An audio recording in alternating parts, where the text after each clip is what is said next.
বাংলাদেশের আইন মন্ত্রণালয় ডুবিয়ে দেওয়ার জন্য আসিফ নজরুল কাজ করছেন। বাংলাদেশের ফাইন্যান্সিয়াল সেক্টরকে ডুবিয়ে দেওয়ার জন্য সালাউদ্দিন ভাই কাজ করছেন।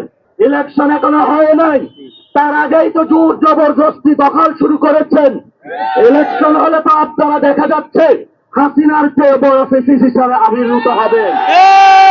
যদি অতি দ্রুত গতিতে ইলেকশন কমিশনারদের পদত্যাগ না করে পুনর্গঠন না করা হয়, ঐক্যমত কমিশনে যেই সকল সুপারিশমালা দেওয়া হয়েছে সেগুলো যদি মান্য না করে বাংলাদেশকে একটি গণতান্ত্রিক প্রক্রিয়ায় নিয়ে যাওয়ার চেষ্টা না করা হয়, তাহলে আমরা উপদেষ্টার মধ্যে যারা বিএনপির মুখপাত্র হিসেবে কাজ করছে, বাংলাদেশের এডুকেশন সেক্টরকে ডুবিয়ে দেওয়ার জন্য ওয়াহিদুদ্দিন ভাই কাজ করছেন, বাংলাদেশের ফাইন্যান্সিয়াল সেক্টরকে ডুবিয়ে দেওয়ার জন্য সালাউদ্দিন ভাই কাজ করছেন, বাংলাদেশের আইন মন্ত্রণালয় ডুবিয়ে দেওয়ার জন্য আসিফ নজরুল কাজ করছেন, তাহলে আমরা বড় কর্মসূচি নিয়ে তাদেরকে পদত্যাগ করাতে বাধ্য হব।